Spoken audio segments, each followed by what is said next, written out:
मेरा नाम कामरान है। मेरे अब्बू भट्टे पर काम करते हैं, ईंटें निकालते हैं। पहले मैं सब्ज़ी की रेडी लगाता था। 3 बार गुर्दे वाश होते हैं। अब मैं सब्ज़ी की रेडी नहीं लगा सकता। दूसरे दिन तबीयत ख़राब हो जाती है, हॉस्पिटल आना पड़ता है। 5 साल से बिल्कुल बिस्तर पे पड़ा हूँ। पहले मेरा सेहत कार्ड चल रहा था, 3 साल सही गुजरे हैं, अब वो भी बंद हो गए हैं। अब पैसे नहीं है, कहाँ से कराएँ। ऐसे आपका शुक्रिया। मुझे पहले भी 2 टिकटें मिली थी, आज फिर मुझे 3 मिली हैं। मैं आपका बहुत बड़ा आसानमंद हूँ। अल्लाह पाक इस काम में जिसने जितना भी हिस्सा डाला आपका सब कबूल करे।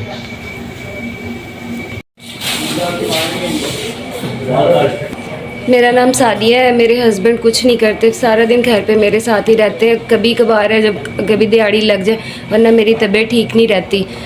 इसको हर टाइम घर पे रहना ही पड़ता है, कोई काम काज नहीं है। हफ्ते में 3 दफ़ा मेरे डायलिसिस होते हैं और आम रूटीन में मेरी तबीयत बहुत ज़्यादा ख़राब रहती है। एमरजेंसी के टाइम चौथा डायलिसिस भी करवाना पड़ जाता है। तो मेरा एक छोटा सा बच्चा है 3 माह का, उस मेरा बेटे का ख्याल मेरा मियाँ रखता है। और PS आपको बहुत ज़्यादा शुक्रिया। आपने पहले भी मुझे 2 किटें दी थी और आज फिर मुझे 2 किटें मौसूली हैं। आप लोगों का बहुत बहुत शुक्रिया। आप जिस कार्य खैर में हिस्सा डालें, अल्लाह आपके इस कारोबार में बरकत डाले और आपको मज़ीद इस तरह के नेक काम करने की। तो जो लोग इस काम में हिस्सा ले रहे हैं, अल्लाह पाक उन सब की सारी जायज़ दुआएं पूरी करे और अल्लाह ताला सबका भेजा हुआ 1-1 रुपया कबूल। जी बेटा, चलते हैं बेटा।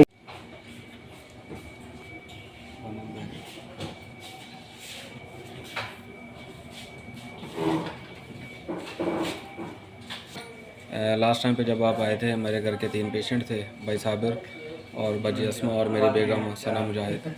3 मरीज़ थे जिनको आपने 2-2 किटें दी थी।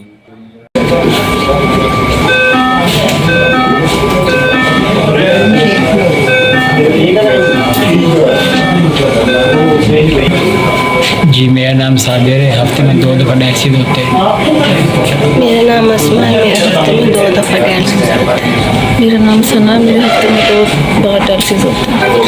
SVS आपका शुक्रिया। जब आप पिछली दफ़ा आए थे तो आपने हमें 6 किटें दी थी, मेरे भाई बहन और मेरी बहन। आज उनके डायलिसिस ना होने की वजह से उनकी तबीयत थोड़ी सी ख़राब थी, जिसकी वजह से वो अभी हॉस्पिटल में एडमिट है और डायलिसिस डॉक्टर ने उन्हें 3-3 डायलिसिस एडवाइस की है। और आज हमें SVS ने 9 किटें दी हैं, 3-3 9 एपोकेन और 9 पूरा सामान जो हमें 9 डायलिसिस के लिए।